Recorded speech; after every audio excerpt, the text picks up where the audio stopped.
नगरपालिकेचा पाणी पुरवठा गेल्या रविवारपासून बंद आहे। त्याचे कारण असे आहे की राहटीवरून जी टाके भरण्याची मुख्य रायझिंग मेन ही लाईन डॉक्टर बाबासाहेब आंबेडकर शाळा गौतम नगर या ठिकाणी फुटली।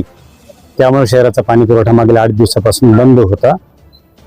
सदर दुरुस्तीचे काम आम्ही गेल्या रविवारी हाती घेतले होते, परंतु दुरुस्ती करते वेळेस तांत्रिक अडचण निर्माण झाल्याने, जुनी पाईपलाईन असल्याने, सीआयची पाईपलाईन असल्याने डायमीटर मॅच होत नव्हते।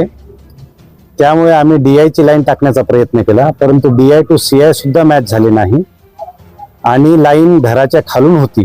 त्यामुळे आम्हाला तांत्रिक खूप अडचण निर्माण झाले। त्याच्यानंतर आम्ही नागपूरहून काही फिटर लोकांना बोलून घेतले आणि सदर ठिकाणी आम्ही एमएस मध्ये दुरुस्तीचे काम हाती घेतले। त्यासाठी लागणारे साहित्य आम्ही टेंभुर्णी, औरंगाबाद, नांदेड, नागपूर या ठिकाणाहून मागून घेतले आणि दुरुस्तीचे काम आम्ही अंतिम टप्प्यात आहे। आज रात्री 9 ते 10 पर्यंत दुरुस्तीचे काम पूर्ण होईल। उद्या सकाळी सोमवारपासून शहराचा पाणी पुरवठा पूर्ववत होईल याची मी ग्वाही देतो। जे काही नागरिकांना आमच्यामुळे त्रास झालेला आहे त्याबद्दल मी पाणी पुरवठा विभाग महानगरपालिकेमार्फत दिलगिरी व्यक्त करतो। नागरिकांनी जे आम्हाला सहकार्य केलं त्याबद्दल नागरिकांचा मी स्वतः आभारी आहे। आमचा महानगरपालिका सर्व आभारी आहे। धन्यवाद।